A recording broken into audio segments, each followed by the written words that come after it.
your BCU. It's right there in the center. You see it?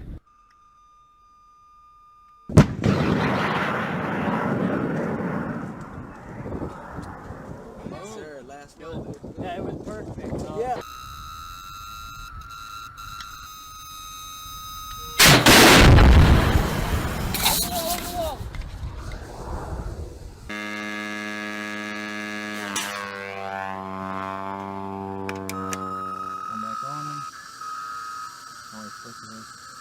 To get a solid tone, super elevate, nice and slow.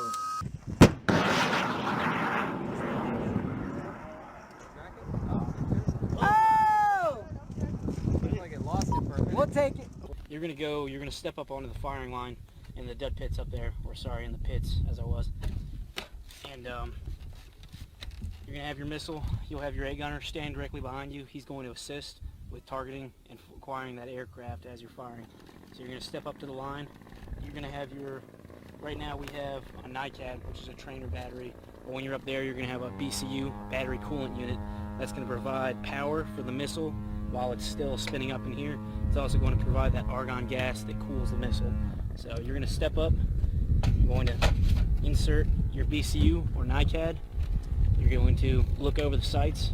You're gonna find out where that aircraft is at. Once you've seen that aircraft, with the missile shouldered, hand forward on the uncage button, and your other hand back here on the SNA switch and the trigger. You're going to acquire that aircraft. You see it, you can track it in the sights.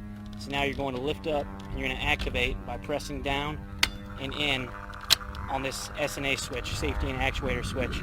And as you can hear right now, back here you've got your speaker, which is going to provide those tones to let you know if you're tracking the aircraft. And you've got your bones transducer. This is going to vibrate against the gunner's cheek so that he can feel the tone, because sometimes it's loud, aircraft flying by, possible gunfire in the background. So you're going to hear those two things going off. This NICAD won't last very long. It's pretty much dead. So you've seen the aircraft, and the reason you activate on a clear blue sky, you're going to take your sights and you're going to put them above, below, or side to side on the aircraft and activate on that clear blue sky.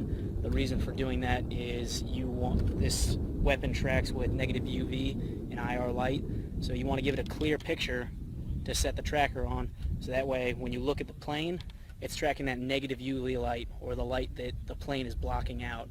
So that's how that helps you acquire that target. So once again, tracking, activate clear blue sky, safety and actuator switch. You're going to sight in, you can see the aircraft coming. I'll quiet that down so you can hear. You're going to sight in on that aircraft, you're going to put your rear sight reticle, match it up with your range ring, you're going to put the aircraft straight into that range ring.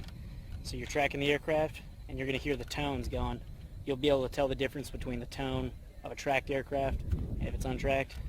So once you hear that tone, you're going to up here press that uncage button.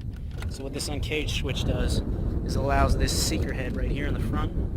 Right now it's at a fixed angle with these sights, so it's not moving at all. Once you press this uncage switch, it's going to allow that seeker head to track independently from the missile.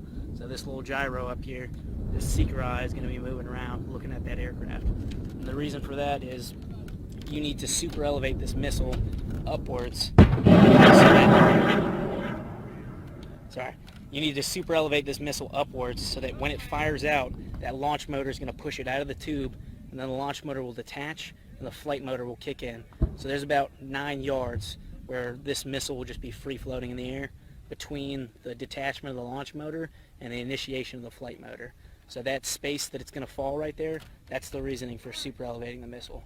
So you sight it in, SNA switch on clear blue sky, tracking, I've got tone, press down my uncage button, then I'm going to super elevate, and in this rear reticle, you're going to put it inside the canoe.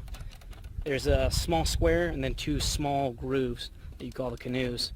So I'm going to look down from my range ring, I'm going to put it in that canoe, and depending on which direction it's traveling and what kind of aircraft it is, I'll super elevate and I may lead left or lead right depending on the direction and the type of aircraft. For fixed wing aircraft like these targets that we have out here, and rotary wing aircraft like helicopters, prop planes, you won't do any sort of lead. They're slow moving aircraft. But for a jet aircraft, you're going to have to lead that aircraft so that the missile doesn't have to catch up to it. So once you've done all that, you've uncaged, range ring, down to your canoe, You're tracking, you do your lead if you need it. You're going to pull and depress that trigger for 3 to 5 seconds and wait for that missile to fire. And once the missile has left this tube, it's a fire and forget weapon system. So that missile is on its own, tracking on its own, headed towards that aircraft.